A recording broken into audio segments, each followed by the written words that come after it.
moi, j'ai tendance à partir dans tous les sens. Donc c'est exactement ça. Pose ta question. C'est pas bordel organisé que ça s'appelle? Bah oui, c'est ça le projet. C'est que si on digresse, c'est avec plaisir. Et mais t'as vu, ça fait comme bande organisée le. Peut-être c'est fait exprès. Je sais pas. Sinon. Non, moi j'ai pas pensé. Moi c'était plutôt en mode c'est le bordel et organisé, c'est des choses qui normalement sont. Ah, c'est une oxymore. Voilà. Comme Soleil Noir. Voilà. Oui, voilà, ok. Soleil Noir. C'est un peu, on dirait une musique un peu des Bébés Brunes. J'adore les Bébés Brunes. Moi aussi. Mais je voulais en venir à ma question. Henri, peut-être que ça va. Peut-être que tu vas t'en foutre. Hein. J'ai envie qu'on n'arrive jamais à cette question. Arrête, l'idée est venue et je me dis que c'est peut-être une ménage, mais j'ai envie de commencer par là, ça me taraude. Comment c'était le concert d'Oasis? Putain. Ah ouais, putain. Voilà, je me refais la tête d'Henri qui a fait. T'aimes bien Oasis parce que Henri, on a les mêmes goûts musicaux un peu. Ah bah tu sais quoi, Henri, il a été dans un groupe de rock. Tout de suite. Un extrait.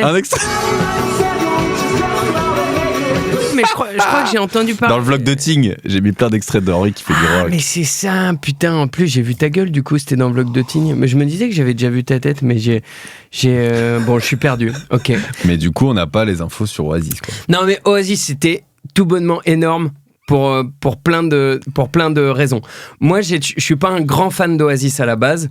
Quand j'étais plus jeune, j'écoutais beaucoup de variétés françaises et de nostalgie, machin, etc. J'adore. Et tout. J'étais dans ce délire-là. Et du coup, c'était un peu le début du rap. Moi, quand j'étais au collège, début du rap, t'avais encore du rock et tout. Mais moi, j'étais plus dans la vibe de putain, Goldman, c'est sympa. Donc, j'avais pas trop de potes. Elle met du vieux pain sur son balcon. Alors, on est loin de ça de Second to Mars, là. On va tirer les oiseaux, les pigeons. C'est marrant parce que c'est vraiment pas la première chanson de Goldman à laquelle on pense. Bah ouais, je sais pas pourquoi. La vie par procuration. Putain, c'est beau. Pour attirer les moineaux, les pigeons. Oh, il le fait bien. Allez, c'est parti. Mais non, j'écoutais beaucoup ça. Et après, autour de mes... l'histoire là où elle est cool, c'est que quand j'ai eu 18 ans, je suis allé en études supérieures. J'ai rencontré un gars qui est devenu un de mes meilleurs potes aujourd'hui et qui m'a fait découvrir vraiment Oasis. Oasis, je connaissais comme tout le monde, Wonderwall, machin, etc. Et tout. Il me fait, non mais écoute, machin, moi je suis fan de ça. Et on se rencontre en septembre 2009, 2 semaines après la séparation d'Oasis. Oh. Et du coup, il me fait découvrir un peu tout ça. J'aime beaucoup, je rentre un peu dans ce délire, et puis c'est mon pote, et puis on partage ça ensemble, et c'est trop cool, etc. 15 ans plus tard, on est allé à Manchester avec ce gars. Ah, c'est beau. Et du coup, c'est un gars où, tu vois, c'est tes vieux potes de ta vie d'avant, potentiellement, que tu vois, allez, une fois tous les ans, peut-être des fois une fois tous les 12-16 mois. C'est très précis. Mais tu parles vraiment à un gars. Mais là, tu vois, t'es sur un truc où tu dis, putain, vas-y, on essaye de choper les places. Donc, on s'est foutu sur l'ordinateur 2 heures avant la billetterie, machin, etc. Moi, je suis resté 2 heures. Après, je partais en tournée. Ma meuf a pris le relais. Elle a réussi à choper des places, alors qu'elles sont pas tes couilles et qu'elle est même pas venue. Merci madame. Merci madame. Et du coup, elle nous a pris 3 places et on est allé là où on aurait rêvé d'aller, à Manchester. Du coup, on a fait d'une pierre deux coups, on a visité Manchester et on a fait le concert. Et là où c'est incroyable dans l'intégralité du truc, c'est que t'as l'impression d'une ambiance Coupe du Monde où la ville entière est aux couleurs d'Oasis et tout, mais comme si c'est France-Brésil 98. Wow. Enfin, c'est un truc de ma boule. La ville s'arrête. Tout le monde fait la fête, tout le monde chante. Ah, j'ai des frissons. Ah, mais moi, rien que d'en reparler, j'ai des frissons aussi. Il faisait très très chaud par contre. Mais par contre, il faisait méga chaud. Mais il est quand même débarqué avec une parka et sans lunettes de soleil. Il a affronté le soleil les yeux dans les yeux parce que c'est un vrai mal alpha. Ils se touchent, ils sont en bonne ambiance ou on voit qu'ils sont en mode bon, poto, on fait ça pour l'oseille, ou ils sont un peu quand même en mode on s'est réconcilié. Ils sont alors, je pense qu'il y a une grosse partie marketing et communication et tout, parce que tout a été hyper bien pensé. Les bus sont brandés Adidas Oasis. Adidas fait un énorme truc. Évidemment, j'ai acheté un t-shirt Adidas comme tout le monde. Évidemment. Mais à côté de ça, musicalement, c'est très très très bon. Les mecs sont toujours très forts. Après Noël, il a sorti 10 albums depuis Oasis, bien sûr. Et même Liam, il en a sorti un et tout. Mais c'est musicalement, c'est très fort. Et puis ça dure 2 heures. C'est-à-dire qu'ils font un vrai concert. Ils font du fan service dans le sens où ils jouent tous leurs tubes, mais en même temps, tu te rends compte que en 2 heures, il y a que des tubes et ils ont pas tout joué non plus. Il y a quoi. des gens qui devaient chialer, frère. Mais c'était il y avait des gens. Moi, j'étais à côté de gars, des gars de Manchester. Ils m'ont dit, nous, c'est la 6 ou 7e fois qu'on les voit. Et on était des gros fans à la base. Ils nous disent, c'est la meilleure. Ils ont jamais été aussi bons que ce soir. Et t'es là, tu te dis, waouh, trop cool, putain. Moi, j'étais là en mode, yeah, trop cool. Et je suis content que du coup, j'y étais ce soir-là. Et c'était cool. Ça parlait de rock, ça parlait de la nouvelle scène musicale parce que le rock est je trouve, en train de revenir assez fort. He's back. Il y a, Je pense qu'il est de retour. il y a un groupe là, ils m'en ont parlé là-bas en disant le groupe du moment sur toutes les lèvres à Manchester, c'est Fountains DC. Je sais pas si tu connais. Non. Ils font Rock en scène là, cette année et apparemment c'est le groupe à voir en live, machin, etc. Et bah, les petites recommandations dans ta... C'est ma recommandation du jour. Mais non, mais Oasis, c'était énorme. On a versé la petite larme. Mais je comprends T'as toute la Britpop en première partie. T'as Richard Ashcroft. J'ai vu, c'est fou. Il y a Peter Doherty qui a demandé qu'il voulait jouer, qui a fait une vanne un peu, qui a dit en mode j'ai pas de place pour ce soir. Après, est-ce qu'il y a moyen que je fasse la première partie? Il a fait une vanne comme ça. Mais c'est drôle. Pete Doherty, c'est pas tout à fait la même génération, j'ai l'impression. Non, c'est après, lui, il était un peu... En fait, Pete Doherty, lui, il pète quand Oasis, il se pète la gueule un peu. Lui, il est un peu en mode... lui, c'est 2000, c'est les années 2000. 2010, ouais. Libertines, Baby Shambles. Quel bonheur. Ton pote, maintenant, on peut dire. C'est ton bro. Bon, j'irai pas jusque-là, mais c'est comme si toi, tu tapes une soirée avec un Gallagher, comme ça. Ça va, ouais. Viens faire la pépé. Je sais pas si je suis à la hauteur de taper une soirée avec eux, parce que en termes de vannes, par contre, il est très marrant. Ah ouais, genre ils font des vannes? Ben, moi, pas le soir où j'y étais, ils font quelques vannes en mode. En fait, ils ont tellement construit un perso, tu sais, ça nous parle, nous, les stand-uppers. Ouais. Liam, il est sur un truc, il parle avec un gars, ils ont 80 000 personnes en face d'eux. À un moment, il y a un gars, il doit lui gueuler dessus, il fait, tu sais ce que c'est la différence entre toi et moi? C'est que moi, je suis ultra beau gosse et toi, t'es ultra moche. La prochaine chanson, c'est... Et tu vois, c'est que des trucs violence. Comme ça. Mais les gens, ils sont là en mode, mais oui, c'est lui, c'est le vrai. Liam is back. On t'aime, Liam. C'est le Redouane Bougueraba du rock. Avec ta chemise éclatée, là. Allez, prochain sketch. Non, il a fait une vanne. Là, je sais pas quand ça sort, ce truc-là. Si en octobre-novembre, je pense. Bah, en octobre, on se rappellera certainement de cet été, le fameux truc de Coldplay Gate avec. Ils ont filmé. Un mec avec sa maîtresse. Exactement. Vous avez évidemment vu cette info. Et Liam Gallagher, dans le concert. Alors, c'est hyper précis. C'est-à-dire que moi, j'ai vu plein d'images, évidemment, quand tu vas après sur YouTube. Je dis, oh, putain, mais on a vécu ça. Juste pour réaliser ce que tu as vécu. Ouais, bien sûr. Et ils sont très précis, c'est-à-dire que même leurs interactions, tu sens que tout est écrit. C'est les mêmes, ouais. Ouais. C'est-à-dire, avant de balancer Stand By Me, il dit est-ce qu'on a des lovebirds? Est-ce qu'on a des amoureux dans la salle? Ouais. Ok, la prochaine chanson, c'est Stand By Me. Point. Mais en tout cas, il fait la question toujours. Il fait déjà la question. Et là, il fait est-ce qu'on a des amoureux ce soir? Soyez pas peur, soyez pas timide. On n'a pas une vieille caméra de merde comme Coldplay. Ici, vous pouvez venir avec qui vous voulez. On s'en bat les couilles de qui vous sucez, qui vous doigtez. Et le gars, il est en mode Stand By Me. Et c'est trop marrant parce que Stand By Me, c'est une chanson trop mignonne, mais annoncée. En tout cas, c'est la plus longue intro de ce podcast que je n'ai jamais faite. C'est vrai? Ouais, mais moi, c'est ce que j'aime bien. C'est totalement bordel organisé. Si on part dans une intro de... Ça part dans tout. De toute façon, les 3 derniers qu'on a enregistrés, Henri, sont dans cette vibes. Hein. On est sur cette vibes. Hein. Mais parce qu'on se rapproche de qui tu es toi en tant que podcasteur. Le bordel. Moi, ça me fait plaisir. Hein. Mais moi, j'adore. Je me suis assis. On m'avait même pas dit que ça avait commencé. Je pensais qu'on était en train de discuter en mode tranquille. Et en fait, je me suis dit, peut-être j'entends du son, tourne. Je vois des boutons qui machin. Henri commence à appuyer sur les boutons. En plus, je viens de prendre le train. Ça tombe. J'espère que je suis pas trop dégueu à l'image. C'est magnifique. Il y a un retour si tu veux te voir là-bas. C'est vrai? Ah, ça va en fait. Et du coup, je peux pas me voir si je regarde le retour. Non, faut que tu fasses très rapide.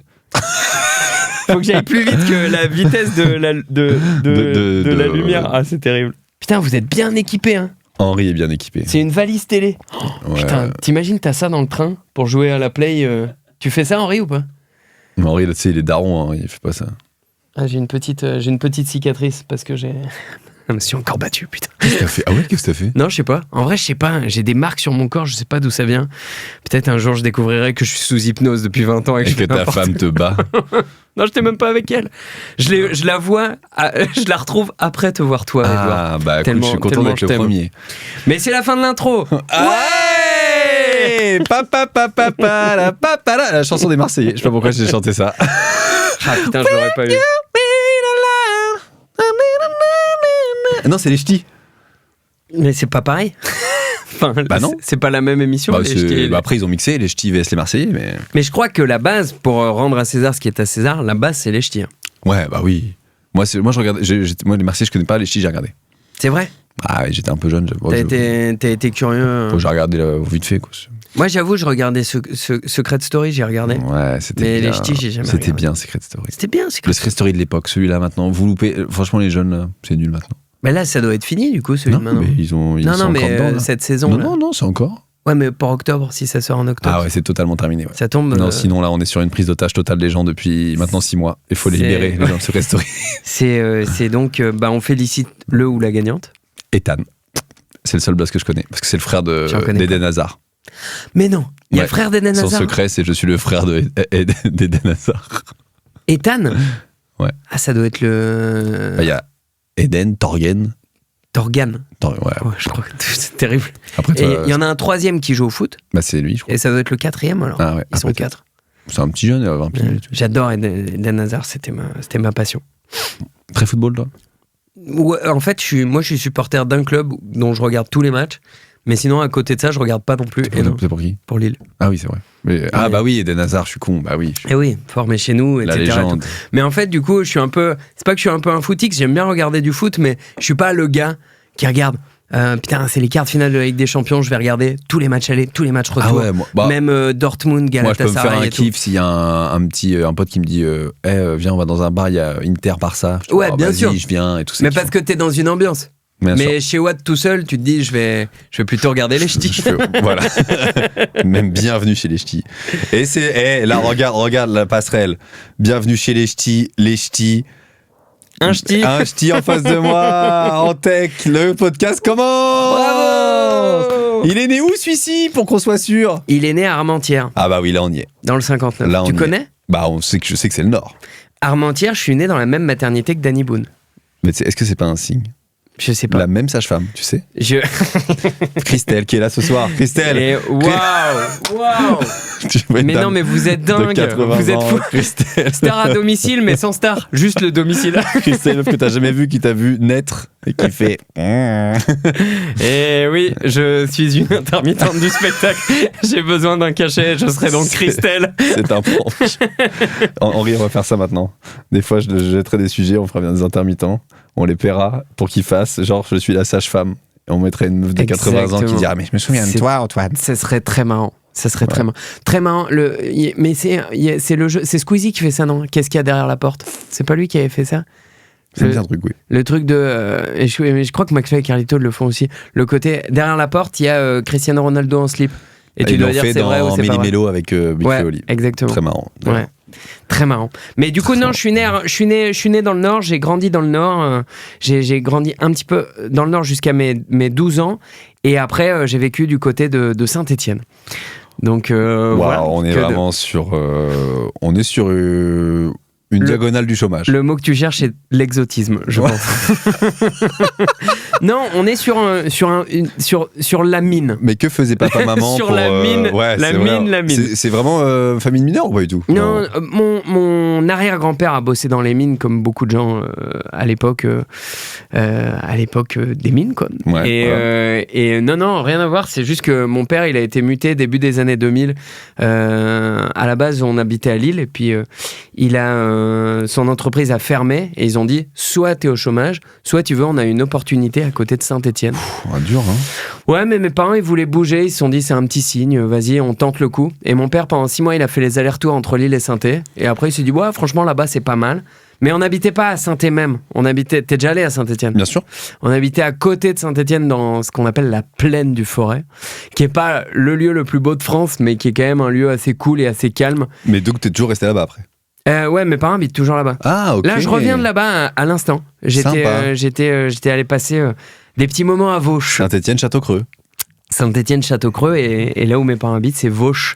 Et la gare de Vauche-Saint-Galmier, qui était une gare qui à l'époque permettait de transporter les bouteilles de Badois, fabriquées à 4 km de chez mes parents. L'eau de Badois. Les petits tips comme ça. Est-ce qu'on serait pas en train d'apprendre en s'amusant? Les petits tips dans Bordel organisé. ASMR aux pétillantes. Ça, Emilien, 12 coups de midi, je suis sûr il n'avait pas la réponse. Et si un jour on lui pose la question, il dit mais vous savez comment je le sais? Bordel organisé. Bordel organisé. Donc là, ok, 12 ans. Est-ce que Emilien il refera un jeu télé un jour? Mais là déjà il fait plein de trucs, les champions, les machins. Je pense qu'il va faire tous les 12 coups de midi qui existent. Oui, mais est-ce que genre tu sais le jeu où tu peux ne jamais partir, genre comment s'appelle le jeu sur la 2 là? Tout le monde veut prendre sa place. Tout le monde veut prendre sa place, ouais. Ça serait bien. Ce serait marrant que genre qu'il y a un mercato. Ouais, genre on peut Emilien a signé sur France 2. On vous prend Christian Quesada? Non, ça va aller. C'est rare. Christian, il a bougé chez Morandini. Christian Quesada, ce gros porc. Ouais. Alors bref, on enchaîne à parler de Christian Quesada dans ce podcast. Donc là, on est donc Armentières, 12 ans, ça part. En fait, c'est vrai que t'as vraiment une teuté d'intello. Est-ce que c'est vérifié ou pas? Au collège, lycée? En fait, moi, je sais pas s'il y a des gens qui sont dans ce cas-là, mais moi, je me rappelle pas trop de mon collège, lycée. En fait, c'est des années que j'ai un peu oublié. Et j'en ai parlé avec. Toi, Henri, t'avais un groupe de rock. Toi aussi, Henri? Tu pouvais pas. C'était ça ta priorité? C'est moi aussi. J'ai un peu oublié toute cette partie-là, parce que je trouve que ce que j'ai vécu à l'université et tout ce qui était après était tellement mieux que ça a un peu effacé. Toi, tu dis ça par rapport à la baise? Pourquoi? Attends. À l'université, dès que t'as baisé, tout ça, c'était ça que tu voulais faire depuis le début. Si t'as baisé super jeune, du coup? Non. J'ai rien compris. Ok. J'ai envie qu'on laisse ce moment. Juste ce petit moment blanc qui est clôturé par un... Laisse-le. Non, mais moi, je suis comme Henri sur le délire de... ce que j'ai vécu après le bac en termes social, en termes machin, l'émancipation que j'ai eue, même personnelle, ça a été des souvenirs de fou. Moi, j'étais en internat après, etc. et tout. Je me suis fait des potes avec qui je suis toujours pote aujourd'hui. Et c'est vrai que du collège, lycée, j'ai pas trop gardé de. Et t'as pas de souvenirs, par contre, en termes de niveau de scolarité, t'as pas d'engueulade avec tes parents, non. T'as pas de. J'ai des super notes. J'ai pas fait de crise d'ado, moi. Moi non plus. Ouais, mais oui, t'en as parlé une fois de ça. Dans mon spectacle, j'en parle. Mais oui, exact. Moi, j'ai pas fait de crise d'ado. J'étais élève avec des facilités, quoi. C'est-à-dire, en gros, je bossais pas trop, mais... 12-13, quoi, tranquille. Ouais, un peu plus. Voilà. En fait, non, j'ai capté quel genre d'élève t'étais. T'es le genre d'élève qui a 17 sur 20, fait chier. Non, pas tant, mais je pense que j'étais... Bac à combien? J'étais bac à 14. Ok, bon élève. Mention bien sur le fil. Non, c'était pas. Grâce à l'option musique. T'as entendu sur le fil? Moi, frérot, j'ai eu au rattrapage avec option basket. Et avec 20 en sport. Ça, c'est sur le fil. J'ai eu 20 en sport, 20 en basket. Donc ça m'a rajouté 2 points de moyenne. C'était vraiment le quarterback, quoi. Le mec qui est fort en sport, qui fait l'option basket, qui écoute du rock, j'aurais aimé, qui a mué un petit peu avant tout le monde. J'aurais aimé être ce genre de mec un peu stylé, mais vraiment. Mais pas tant. Non, j'étais vraiment le grand mec. Je faisais la même taille, 20 kilos en moins, voire 30 kilos en moins. Donc j'étais vraiment la tige. Très tige, grande mèche, star partout. Aïe. Dents parfaites, pourquoi? Parce que j'ai des darons qui m'ont mis des bagues en CM2, frère. Ah ouais? Donc moi en 6ème j'avais des bagues, donc je suis arrivé en 3ème, j'étais en mode... Ok les gars, alors ça fait quoi d'avoir des appareils dentaires à 17 ans? Moi j'en ai eu un à 13 ans. Ah ouais, mais 13 ans ça me paraît... C'est tôt? J'en ai eu en 5ème genre des bagues, 5ème... Ouais, moi aussi. Donc en vrai, je suis arrivé au lycée dans un pec. Ça c'est bien. Donc j'étais yimbe, par contre non, on était sur une teuté. En fait j'étais un peu trop marrant. Ah ouais putain, énorme. Edouard tu bois? Non, je bois pas, vous êtes malade ou quoi? Ah ouais d'accord, ok. Et puis c'est quoi? J'ai vu des gens, ils se sont embrassés dans la cour. Ouais, j'étais genre... En fait t'étais le cliché des adultes quand ils parlent des ados. J'étais ce gars. C'est fou. Putain, bâtard, mais c'est vrai. C'est vraiment vrai. J'étais une imitation très mauvaise d'un ado. C'est pour ça qu'on va en parler. Pour moi, t'étais Titeuf, dans ce que tu viens de décrire. On va en parler de notre amour total de Franck Dubosc tous les deux. Oui. On est sur Franck Dubosc quand il se perce des boutons dans Pour toi public, dans ses DVD. Ouais. Où là, c'est pour ça que moi je mourrais de rire parce que j'étais en mode, mais c'est moi. C'est totalement moi ce gars. Déjà, d'ailleurs, c'est une question simple. Je sais que ton amour, je on a bossé le sujet, sur Funk du Boss, ton amour pour ce gars, et je pense qu'on avait un peu les mêmes refs, le DVD, tout ça. Bah, la province, quoi. Voilà, mais c'est fabuleux. La bonne preuve. Donc ça, c'était ton premier rapport à l'humour, c'est ce gars-là ado, quoi, quand t'étais ado. Ouais, je crois bien. Hein. D'autant que je me souvienne, moi, les premiers qui m'ont foutu des baffes, je pense que c'est... moi, j'ai un souvenir très précis de... on me prête un DVD de Pour toi public, et je me dis, waouh, ok, c'est exceptionnel, quoi. C'est vraiment trop marrant. Et du Bosque, j'ai le souvenir... Moi, j'aimais bien écouter Rire et Chanson quand j'étais plus jeune. Je nostalgie Rire et Chanson, le mec cool du collège, quoi. Mais du Bosque, oui, en fait, du Bosque, j'ai un souvenir de DVD. J'ai un souvenir de Rire et Chanson où le premier sketch de Dubosc qui m'éclate la gueule et que je l'enregistre sur une cassette. Tu sais, à l'époque, tu pouvais enregistrer la radio sur une cassette audio. Ouais. J'ai l'impression je suis pas si vieux, hein. Si. J'ai 33 piges. Non, tu peux t'arrêter là. Mais à l'époque, on faisait ça, d'accord. On l'est. Et c'était le vol pour là où il fait le pilote. Quand il a posé un avion. Et voilà. Évidemment. Comment j'ai posé un avion en pleine pampa.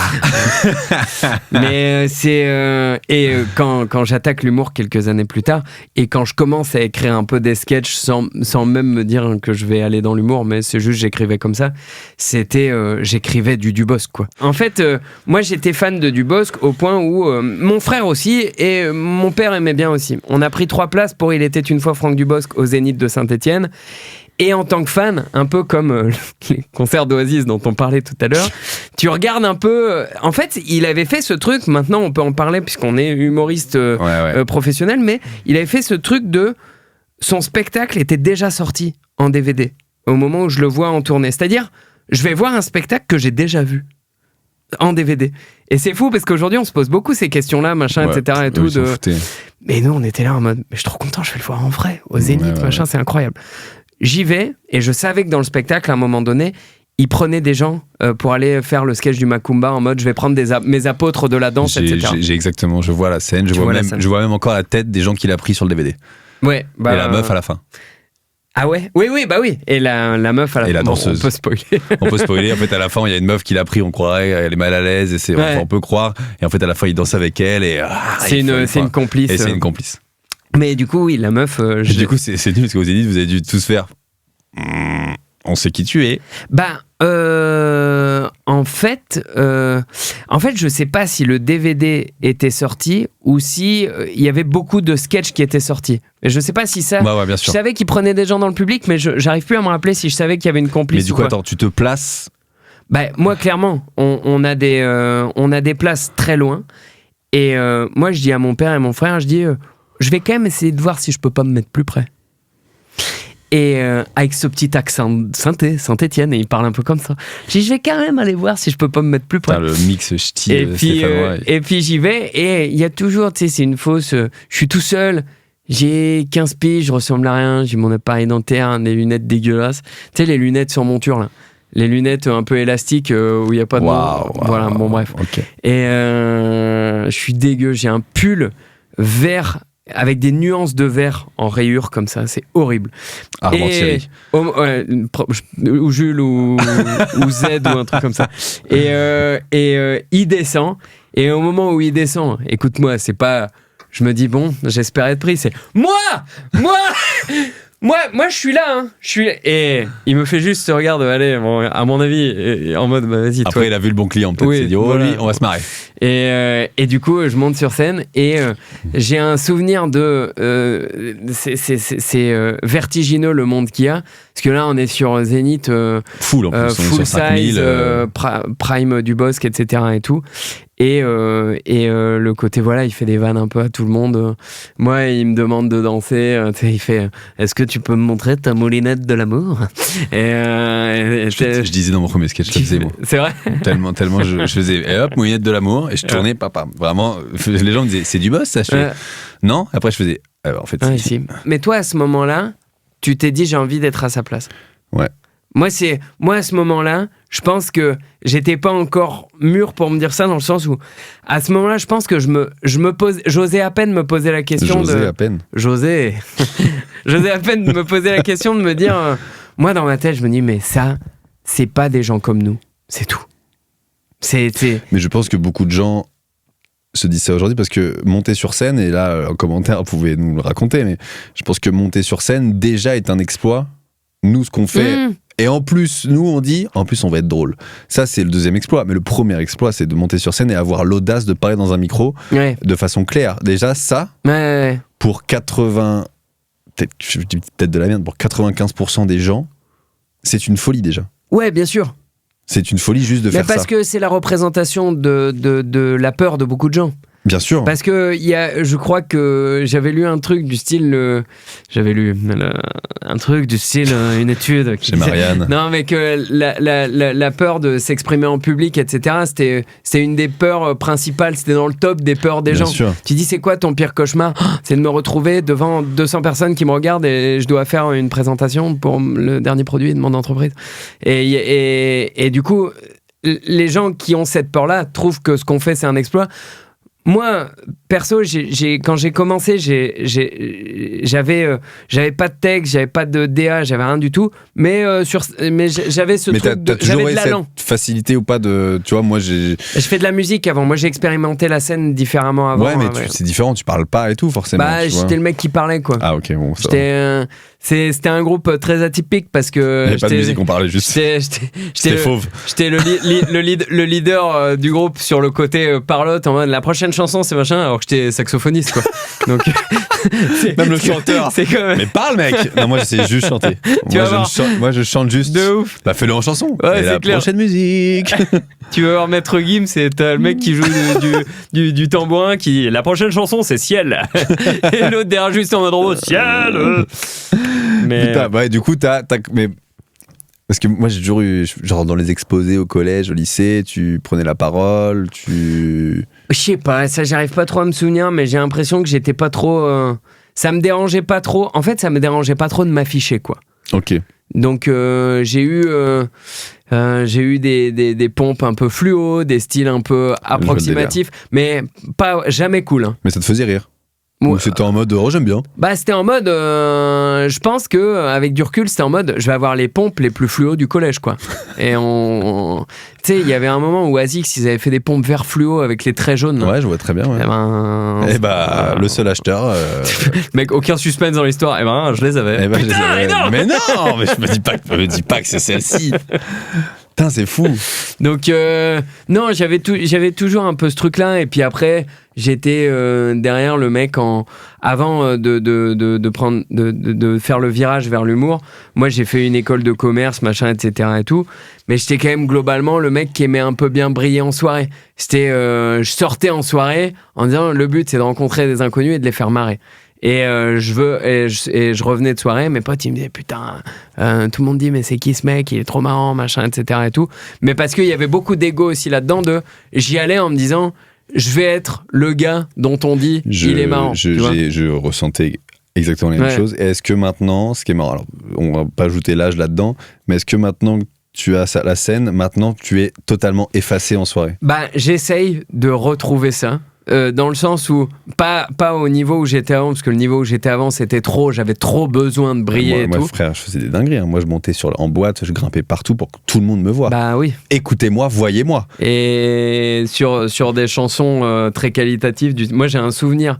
Une boîte, alors s'il y a des auditeurs des auditeurs, c'est très s'il y a des viewers ou des gens qui regardent de Saint-Étienne et que vous avez une trentaine d'années, vous avez peut-être connu une boîte qui s'appelait le Pouchkine au parc Giron. Il y avait des petits podiums. À l'époque, c'était une musique qui faisait tout. Je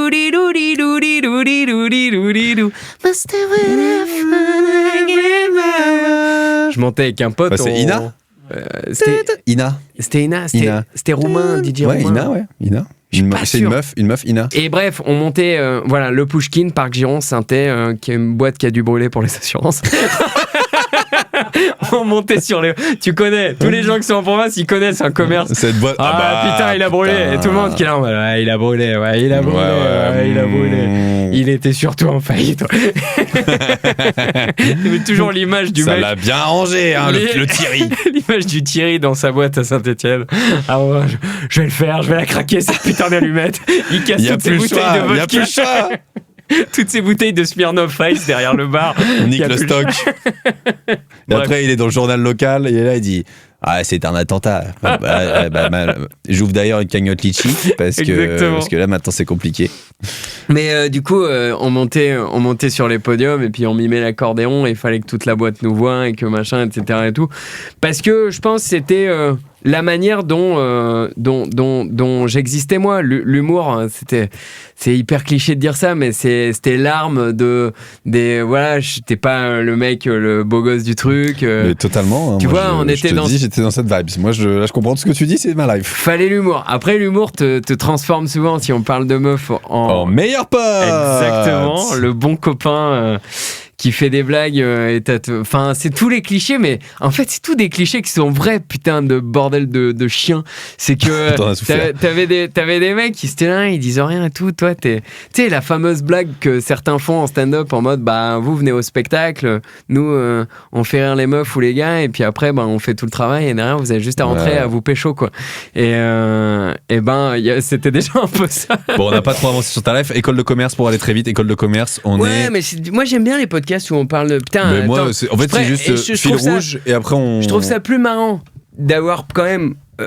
Et j'espère que les gens qui regarderont se souviendront de ce DJ roumain dont on cherche le nom depuis tout à l'heure.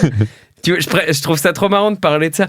Mais non, en fait, oui, école de commerce et moi, j'ai pété un boulon dans ma vie. C'est le seul que j'ai pété de ma vie parce que j'avais une vie très tranquille dans le sens où je me posais pas trop de questions.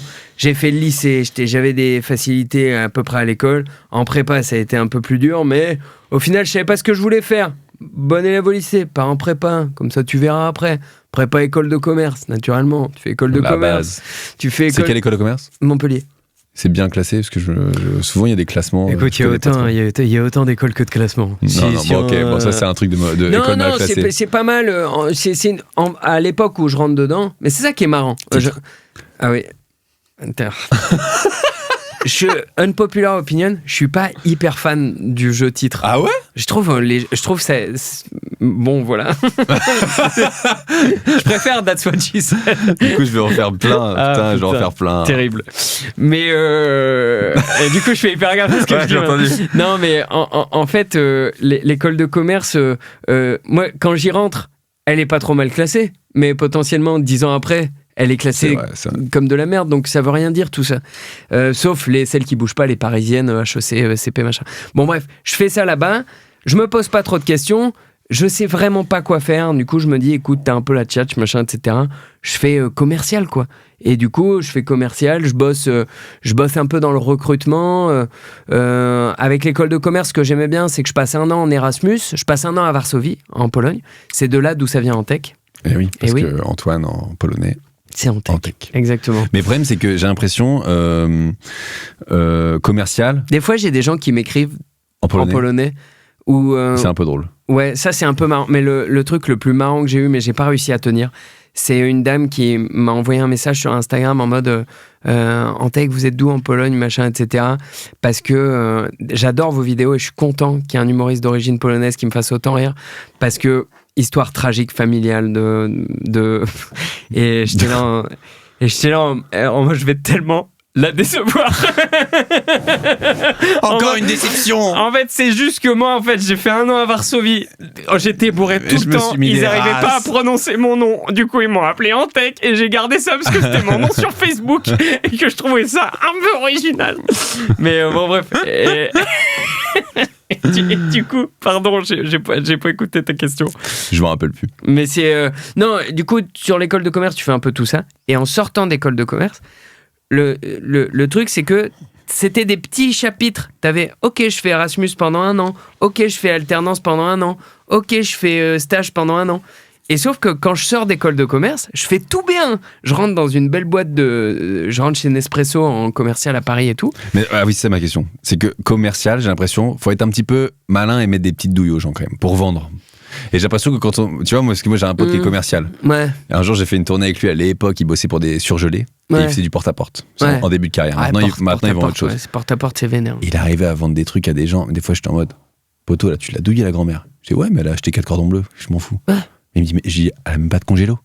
Bah ouais, mais tant pis pour elle. Ouais. Et elle va inviter ses potes, et puis au final, ils passeront un bon moment. Et tu vois, moi, ça, j'en étais incapable. Genre, je suis venu en tournée avec lui juste pour rigoler. C'est-à-dire, l'expérience dans le monde du travail que j'ai le plus aimé, c'était le recrutement. Le recrutement, je trouvais qu'il y avait un truc qui était hyper chouette. Moi, je bossais pour un cabinet. Bon, les cabinets de recrutement, il y a plein de... C'est un peu l'usine, etc. et tout. Mais mine de rien, quand même, le fait, des fois, de trouver du taf à un gars qui savait pas trop où il était, et toi, de l'aider en disant, écoute... moi, je bossais pour des boîtes d'assurance, etc. et tout. T'as un truc, mine de rien, où tu peux être un élément positif dans la vie de quelqu'un. Après... à quel moment on arrive, n'oubliez pas les paroles? N'oubliez pas les paroles. Putain, je m'y attendais pas. N'oubliez pas les paroles, c'est en 2015. Je suis chez Sodexo, je suis dans la restauration livrée en alternance entre Paris et Montpellier. Et je me fais chier, putain. Là, pour le coup, je me fais vraiment chier. Je me fais chier dans mon taf. C'est là où je commence à écrire des sketchs, mais sans me dire que je vais monter sur scène. À l'époque, je suis encore dans le déni de ça. Mais j'écris des petits sketchs en mode... je sais même plus sur quoi c'était. Je crois que j'avais écrit un sketch sur D-Fool, justement, sur un sketch avec perso d'un mec qui veut vraiment des conseils. Et qui dit, mais arrêtez de me dire de me branler. J'ai vraiment pas l'impression que ça va résoudre tous mes problèmes. Et du coup, j'ai commencé à écrire parce que je me faisais chier. Et j'ai fait des activités comme le golf à l'époque, parce que je me faisais chier. J'étais en plus dans le fin fond du 78, j'habitais à Chevreuse, j'étais perdu. Et à ce moment-là, j'ai des potes qui m'ont dit, ouais, putain, n'oubliez pas les paroles, ce serait marrant si tu t'inscris. Et je me faisais chier. Je me suis inscrit, je suis allé au bout du truc, je l'ai dit à un pote, j'ai dit je vais faire l'émission. Et il se trouve que l'émission est tombée, elle a été diffusée au moment, il y avait 3 semaines j'étais à Chevreuse et 1 semaine à Montpellier à faire la teuf, dernière année d'école. La diffusion est à ce moment-là, à Montpellier. Quel bonheur. Mon pote, il le dit à tout le monde. Et moi je savais pas qu'il l'avait dit à tout le monde. On est en cours, le prof il dit aujourd'hui on va finir un peu plus tôt. Parce qu'il y a un événement qui se passe. C'est que Antoine, qui fait N'oubliez pas les paroles, et le BDE a décidé d'organiser une projection dans un bar dans le centre de Montpellier. Très marrant. Écoute-moi bien. On est dans le centre de Montpellier, place vers la place de la Comédie, place Jean Jaurès. Il y a le Café Jo. Je sais pas si tu connais un peu Montpellier. T'es pas allé avec le Fridge encore, non? T'es pas allé. Si, mais je connais pas le. Et bref, mais c'est vraiment en plein centre de Montpellier. Sauf que ce que personne ne sait à ce moment-là, tous les gens qui sont avec moi sont persuadés que je suis allé loin. Parce qu'ils se disent, il a tellement de connaissances en variété française, ce garçon. Sauf que moi, je suis le seul à savoir que mon passage dans l'émission, il dure 12 minutes. Il y a 150 personnes. Waouh. Parce que on est tous là, c'est l'événement. On a 22... Je comprends, c'est drôle. Il y a des profs et tout qui viennent. Et l'avantage, c'est que, bon, à 18h, c'était à 18h50, un truc comme ça, l'émission à l'attaque. Waouh, machin. Moi, je rentre sur Tomber la chemise. Wow. Tu sais, tu choisissais une chanson pour pour rentrer. Tous les enfants de ma cité, même d'ailleurs. Et je fais des blagues avec Nagui, machin, etc. La meuf qui est en place, elle est là depuis 15 émissions. Et même les casteurs, ils disent putain, nous fait chier, machin. C'est la Emilien des chansons. Ouais, bon, elle a pas fait. Après, elle a pas été dans les records et tout, mais elle est là depuis longtemps. Et en vrai, tout le monde est en mode allez Antoine, putain, on espère que tu vas gagner et tout, parce qu'elle commence à nous faire chier et tout. Bref, j'arrive, je fais des blagues avec Nagui, machin, etc. et tout. Et frère, je tombe sur des chansons, je crois pas au complot, mais un peu. Mais je tombe sur des chansons, putain, je tombe sur Oui, je l'adore de Pauline Esther. Oui, je l'adore, c'est mon amour, mon trésor. Et bon, quand t'es dans le deuxième couplet en plein milieu, moi je connais que ça de la chanson. Bah moi aussi. Donc j'avais le choix entre ça et Shame on You d'Ophélie Winter. Et malheureusement, ça je connaissais pas Shame on You. Je connais pas du tout. Et mais c'est une chanson, beaucoup de meufs, bah, si Shame on You quand même.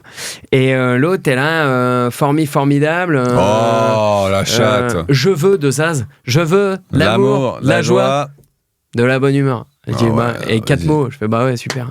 Bon, bref, j'étais un peu vénère. Et après, la chanson ensemble qu'on doit faire, c'était Tu trouveras mes blessures et mes faiblesses. Et là, au lieu de dire malgré mes accords malhabiles, je sais pas pourquoi je dis malgré mes accords anonymes. Oh non! C'est terrible. Malgré mes accords malhabiles, tu trouveras dans mes chansons. Et bon, bref, on a bien rigolé avec Nagui. Et même Nagui, c'est là où j'ai découvert que c'est une machine. Putain, il fait 14 émissions dans la journée. On en a parlé il y a 1 heure avec Nash qui était casteuse. Elle était casteuse, Nash. Ouais. Nagui machine. Nagui à la fin, il me fait ouais, super bon esprit, machin, etc.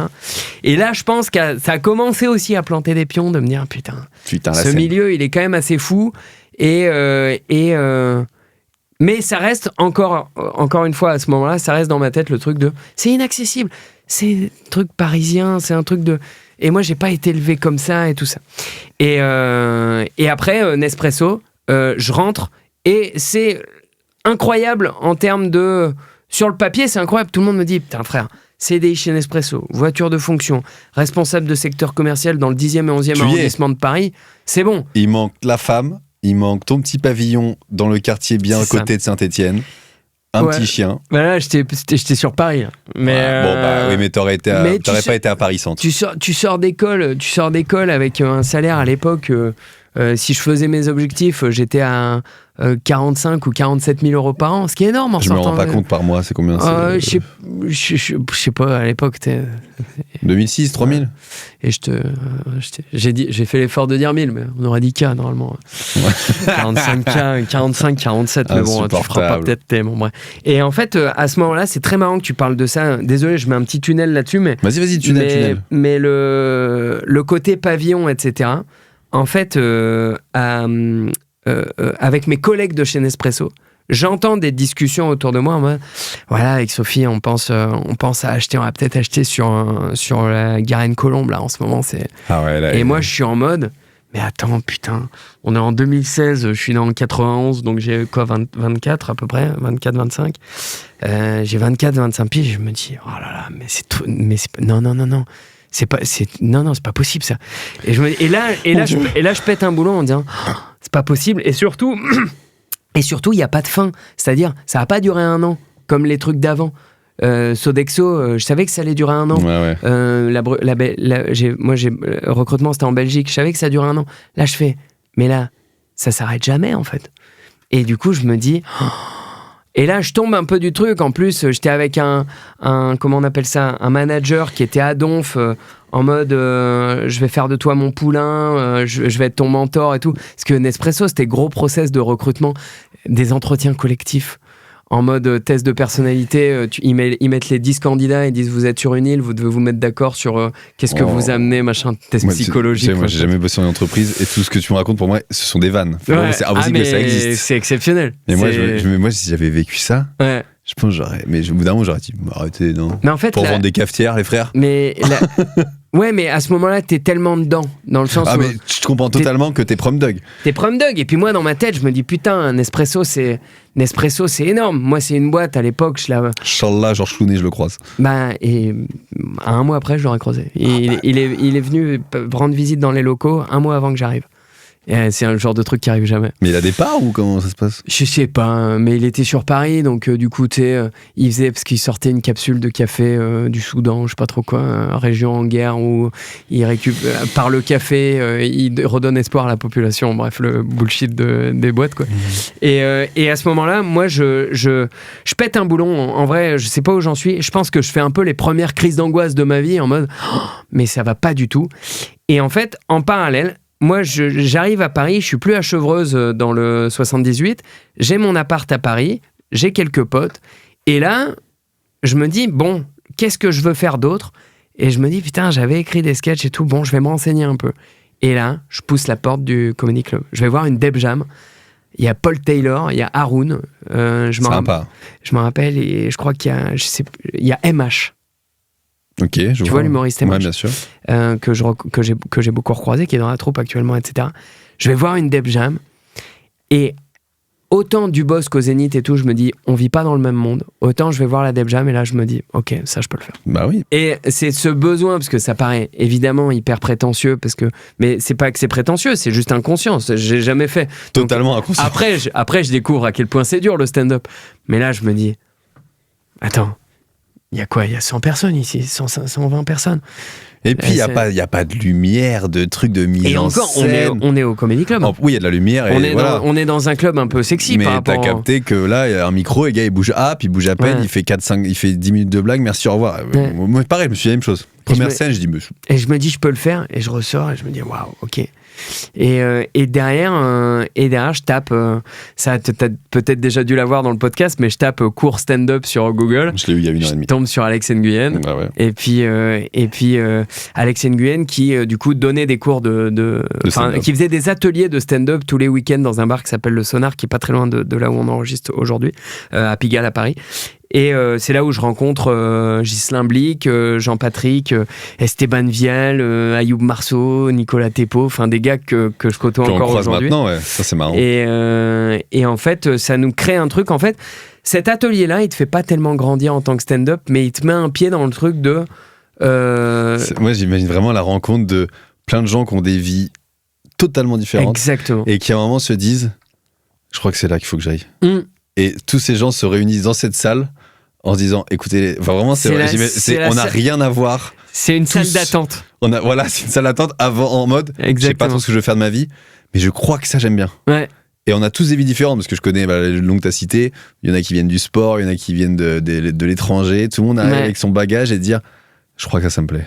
Ouais, et puis ça me plaît, et avec le ça, en l'occurrence l'humour pour les plus vifs d'entre vous, où les gens n'ont pas la même définition. C'est-à-dire que t'as des mecs, tu vois, un mec comme Ghislain, il arrive full rêve de stand-up américain, anglo-saxon, etc. et tout, et il s'entend avec un autre gars en disant putain, mais je pensais pas qu'il y avait un autre gars en France qui aimait ça. Moi, j'arrive en mode du Bosque, quoi. Ça, dans les débuts du stand-up, moi j'en ai un peu souffert, moi, au début, parce que t'as peu confiance en toi et tu rentres quand même dans un truc un peu élitiste. Oui, et puis là, encore une fois, la culture populaire n'est pas. Nous, il y avait une génération en mode. Oui, mais parce que le stand-up, c'est pas populaire. Ouais, parce qu'à l'époque, c'était un peu un truc de niche, quoi. Et à l'époque, c'est... moi, quand on a... Mais t'as attaqué quand, toi ? 2017 2018, ma première 2018. Scène. Moi, c'était en 2016. Début 2016, c'est l'éclosion de Fari au Jamel Comedy Club avec un sketch sur les leggings. Et à l'époque, t'as Fari qui pose un nouveau style de stand-up, qui est le stand-up un peu stylé, un peu machin, un peu truc... Et il y a plein de mini-Fari, de gens qui s'inspirent parce que c'est la tendance. Bien sûr. Et je pense qu'il n'y a pas besoin d'être expert en humour pour savoir que Fari et Franck Dubosc, ils n'ont pas tout à fait le même style.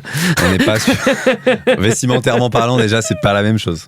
Et du coup, moi, je suis là, je te jure, mais je fais les erreurs de débutants, mais qui ne sont pas des erreurs parce que... Enfin, qui ne sont pas des erreurs. J'ai la naïveté du truc. Moi, j'arrive, j'ai une tenue de scène.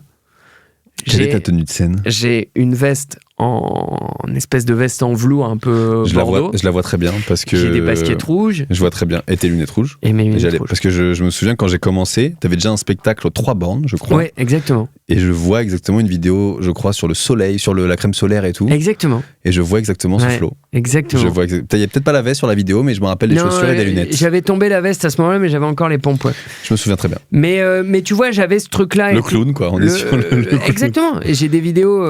J'avais fait le concours que tout le monde fait en général quand il attaque, qui s'appelle Candidator. Bien sûr, j'ai regardé l'interview. Ah oui. Mais les sketchs n'y sont plus normalement. Ils ont été retirés. Je les ai pas vus, je t'avoue. Mais je comprends. Mais si tu veux, c'est moi qui ai voulu les faire retirer parce que ça correspondait plus à ce que je faisais aujourd'hui.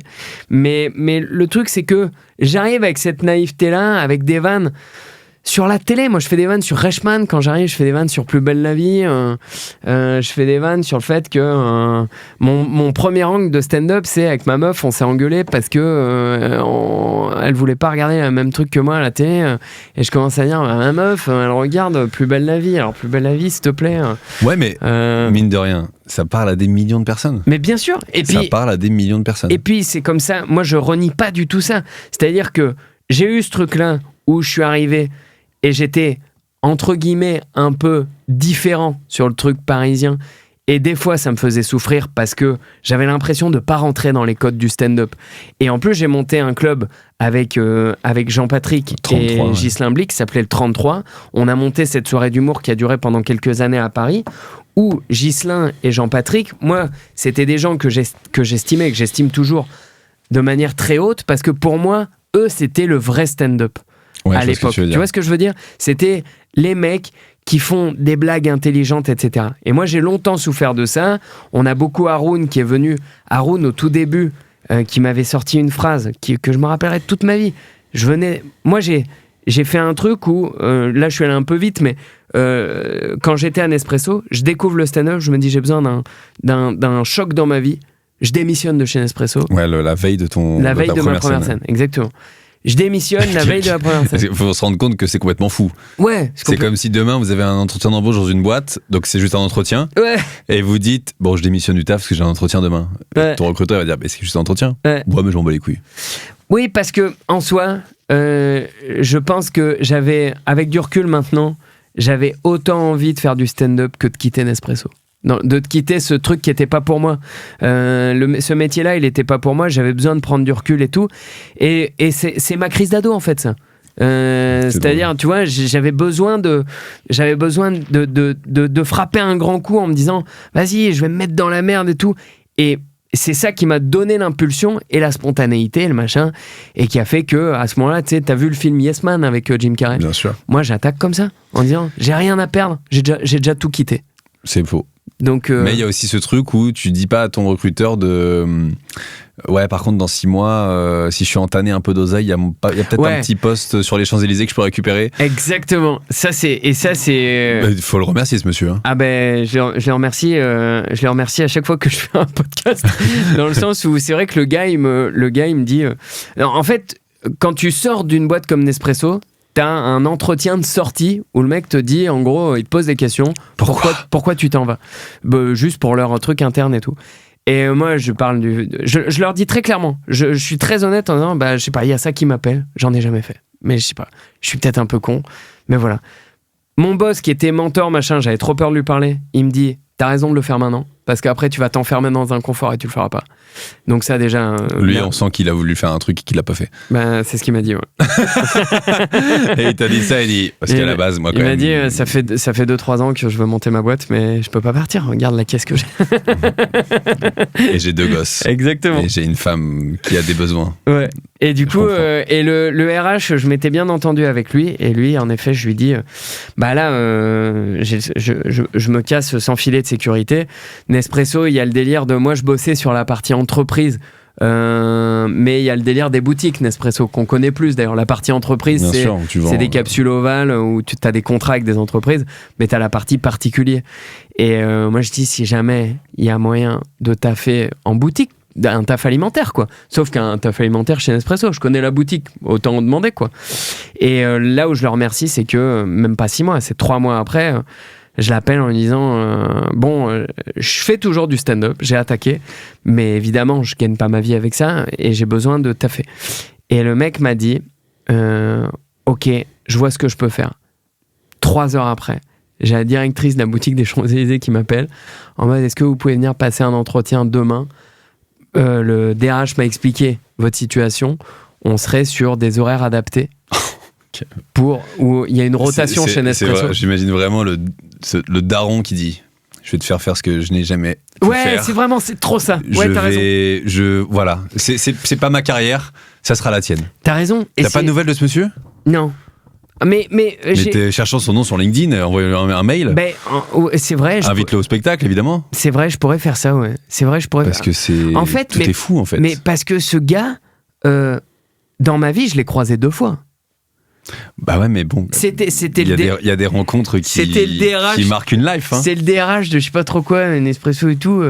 Je l'ai croisé à un moment donné où on a discuté un peu, ce qui fait que quand il m'a fait mon entretien de sortie, parce que moi ça faisait 3 mois que j'étais chez Nespresso, donc je connaissais pas. Bah ouais, normal, 3 mois, tu es une personne. Et quand il m'a fait mon entretien de sortie, il voyait qui j'étais, puisqu'on s'était déjà croisés certainement à un café.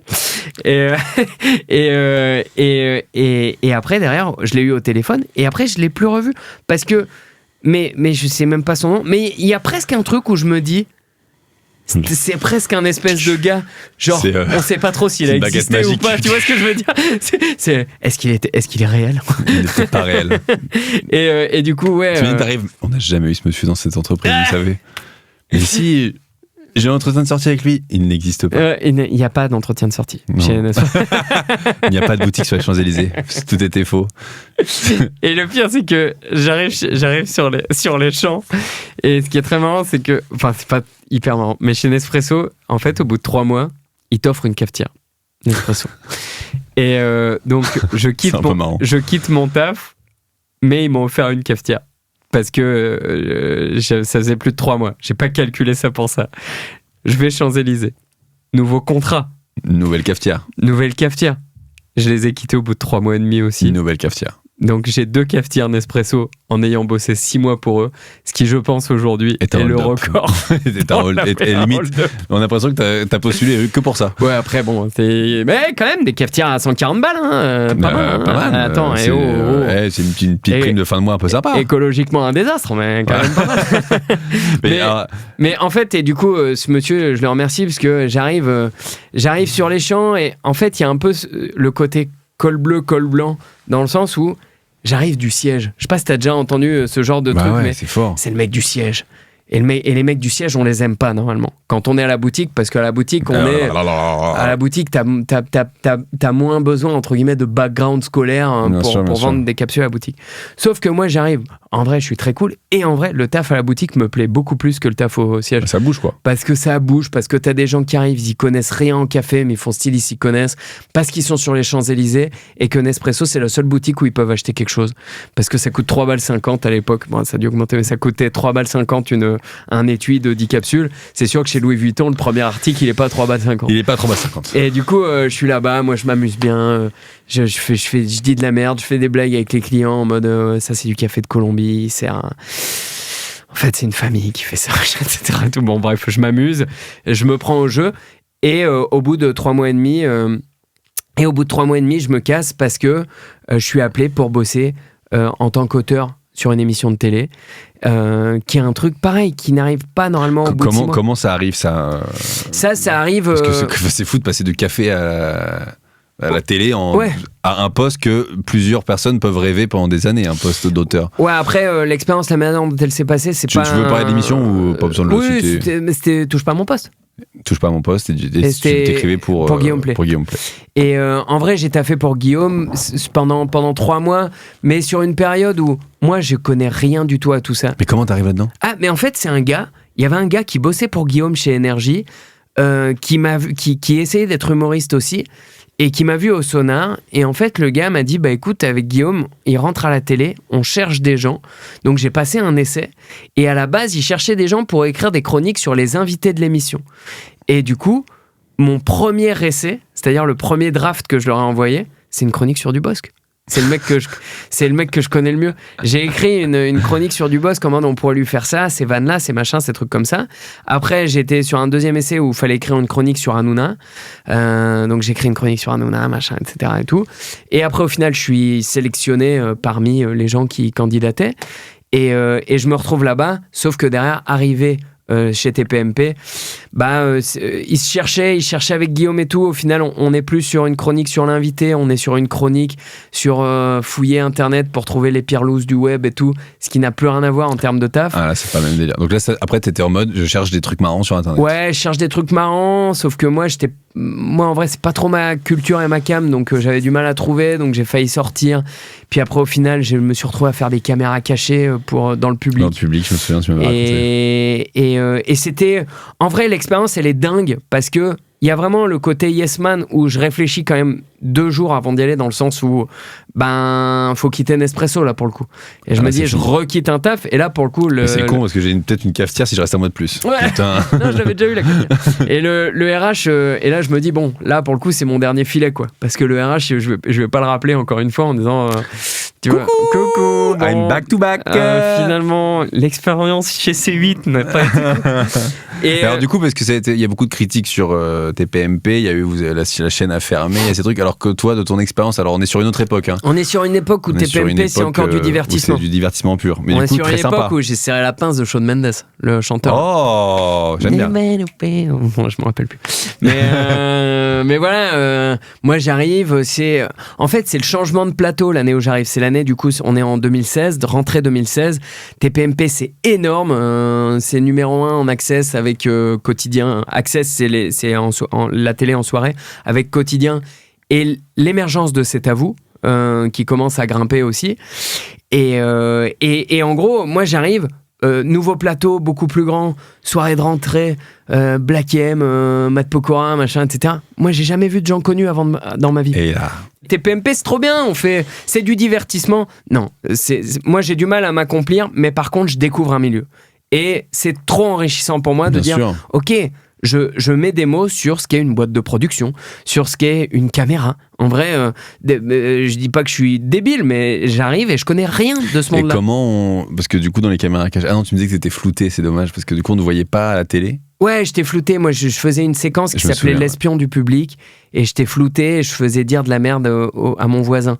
Après, bon, avec Twitter et tout, comme il y a des fans un peu hardcore... Parce que j'imaginais, je sais pas, tes potes de Montpellier ou tes parents dire « Putain, il passe à la télé, c'est trop fort. » Enfin, tu vois ce que je veux dire ? Ouais, alors, mes parents étaient...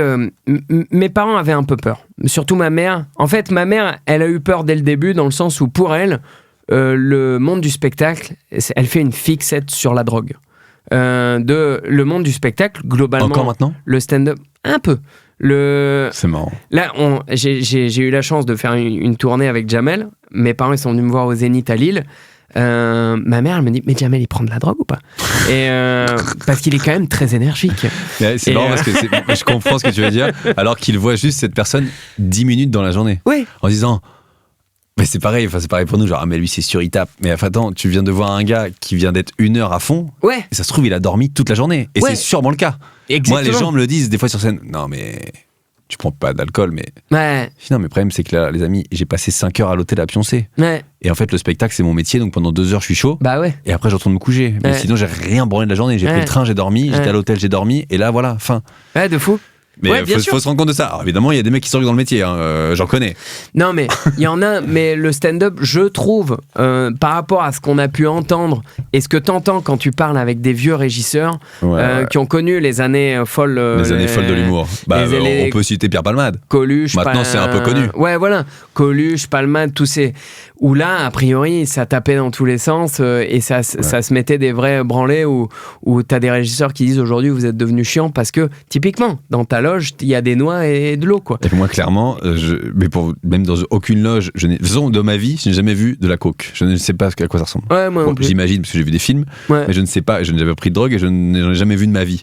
Et je ne croyais pas que dans les loges de stand-up, il y a un gars, il est là, ouais, les gars, je vous laisse. Ça n'existe pas. Je n'ai jamais vu ça. Ça doit arriver. Il y a dû y avoir des trucs qu'on n'a pas vu. Bah, bien sûr. Il doit y avoir des mecs qu'on n'a jamais vu qui disent je vais au shot, qui en prennent un rail. Mais en vrai, là, je réfléchis. Je pense même pas. Peut-être, en vrai, peut-être, je sais pas, mais ça reste. En fait, le stand-up aujourd'hui, c'est trop. Quand tu fais du stand-up et que t'es humoriste de comedy club, faut bien te rendre compte que si tu veux être bon dans ce que tu fais, tu joues tous les soirs. Et si tu joues tous les soirs, ça a une limite de se foutre la drogue et même l'alcool.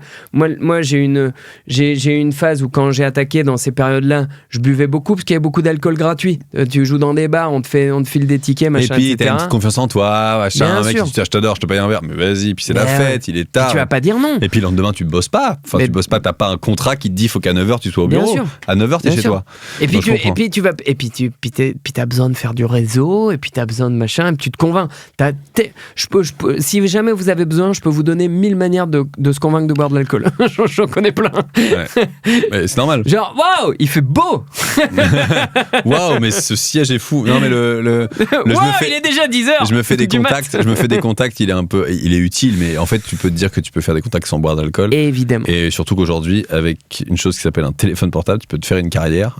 Mais pour ça, tu vois, t'as plus besoin de contacts de machin. Si t'as des abonnés, du monde qui viennent voir ton spectacle, t'as pas besoin de te mettre une caisse avec un programmateur d'un festival un peu sombre pour te faire connaître. Ou d'un producteur un peu bizarre. Ça n'existe plus parce que maintenant... Bien sûr. on est plutôt en sol, quoi. Ouais, et puis les artistes et puis les réseaux sociaux, ils ont donné de l'indépendance aux artistes, qui fait que aujourd'hui, tu peux te créer une communauté sans, comme tu dis, sans passer par des gens qui ont un peu tout pouvoir sur toi, machin, etc. Mais bref, ma mère, elle avait peur de ça. Et sur la télé, tu me disais... non, sur ce milieu, sur ce monde, et oui, surtout que les gens, vu que tu passais pas à l'écran, tes potes d'école de commerce allaient pas faire « Ah, regardez, il y a Antoine qui passe à la télé ». Non, mais après, en fait, si tu veux, il y a le truc où, et d'une, tu passes pas à l'écran, et puis deux, c'est TPMP aussi. Mes parents, à la base, c'est pas des téléspectateurs de TPMP, et moi, j'en suis pas non plus... c'est pas une fierté dans ma vie de bosser pour eux. C'est parce que je suis pas client à la base. Bien sûr. Mais... sur la partie divertissement, je comprends. Après, le tournant que ça a pris maintenant, laisse tomber, quoi. Et ça n'existe plus. Donc, comme ça... Ouais, mais ça revient, je crois, non ? Oui, mais ça reviendra pas sous une forme de divertissement, je pense. Bah, j'espère. Enfin, ça revient. On est au courant, on est au mois d'octobre. Ah bah oui, au mois de novembre. Mais c'est revenu, alors. C'est revenu, Cyril, toujours en forme. Et oui, Baba. Team Baba. Hashtag Baba. Mais voilà, moi je suis à l'époque où il y a Baba, il y a encore Camille Combal qui est là. C'est les gros trucs, quoi. Et le stand-up à côté, toujours, t'arrives à lier les deux, à jouer... non, pas du tout. Non, t'es limite en pause, quoi. Ah ben, en vrai, quand j'attaque là-dedans, moi je suis en mode j'y vais à fond, etc. et tout. Le stand-up, c'est très dur parce que la télé, Guillaume demande. Et la télé, c'est surtout que de la télé. La télé, c'est que de la télé. Mais Guillaume demande beaucoup d'investissement. C'est d'ailleurs, entre autres raisons, c'est ce qui va me faire partir, c'est que Guillaume demande trop. Et moi, moi, mon but reste de faire du stand-up et pas de me mettre au service de quelqu'un. D'une carrière de quelqu'un d'autre. Voilà. Parce que c'est ça aussi, c'est que des fois, tu donnes tout pour quelqu'un, pour un retour qui n'est pas forcément ouais, puis c'est un autre métier, vie, en fait. quoi. C'est un autre métier. C'est un autre métier. Après, dans les limites du respect. Et bon, voilà, avec Guillaume, ça c'est Relançons la polémique. Non, mais ça c'est pas très bien terminé. Moi, j'ai pas eu de contact depuis avec lui. Je pense que artistiquement, il a eu raison de s'orienter vers quelque chose de plus interview que humour, parce que humour c'était moins sa came aussi, et je pense qu'à ce moment-là, lui, les premiers podcasts, on est deuxième, nous. Voilà, je voulais le dire. Ah bah magnifique. Deuxième en octobre. En octobre, on est deuxième podcast de France. Et ouais. Lui, c'est 3 vidéos semaine ou c'est 3 par mois. On va venir te chercher, Guillaume Play. Et on arrive, Guigui. Hein. Mais voilà, et moi, c'est une personne avec qui on n'avait pas les mêmes valeurs sur le travail, sur l'humain. C'est une personne à l'époque qui pouvait être difficile. Et voilà. Et du coup, moi, je suis parti. Je sais qu'il y a eu beaucoup de problèmes par la suite, des polémiques, des choses comme ça. Aujourd'hui, j'ai croisé des gens qui m'ont dit qu'il avait changé. J'espère. Parce que j'ai envie de finir sur cette note. Ouais. J'espère. Non, là, tu sais que ça fait déjà 1h45 qu'on est ensemble. Bah ouais, on parle bien là. Et malheureusement, le studio va fermer. Le studio va vraiment fermer. Putain, je suis désolé, je t'ai mis des tunnels de l'espace. C'est super, mon ref, c'est super.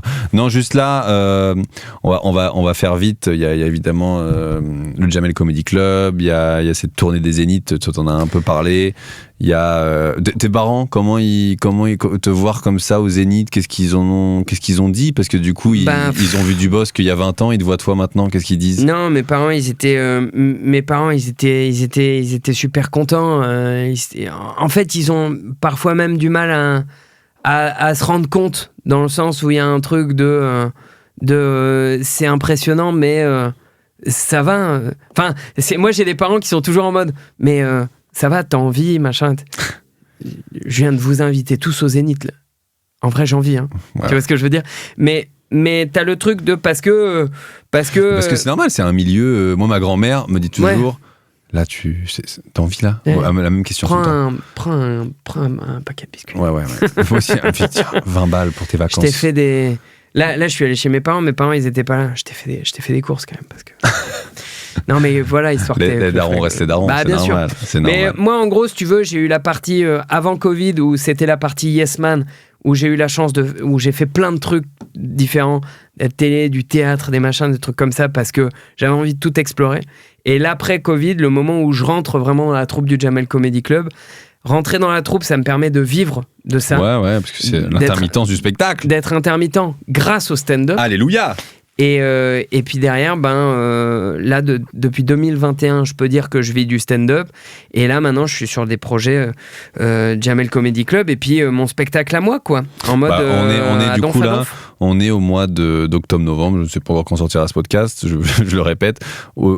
Ça cartonne depuis septembre. Oui, j'adore. J'adore. Parce que j'ai rattaqué début octobre. C'est les trucs télé qui me font toujours rire. Oui. C'est quand le plus drôle, c'est qu'un jour j'aimerais être invité à une émission télé ou quand ils font l'émission du Nouvel An au mois de septembre. 10, 9, ouais. Et il la tourne à 16h. Ouais. Merci et surtout une belle année. On pense à vous, à ceux qui sont seuls ce soir chez eux. Ouais. C'est énorme. Alors qu'on est un mardi, le 18 septembre, il y a Arthur qui est là, en costume. Bam, il y a Miss France 2008 qui est là, avec une perruque. Je trouve ça toujours fabuleux. Je veux faire cette émission.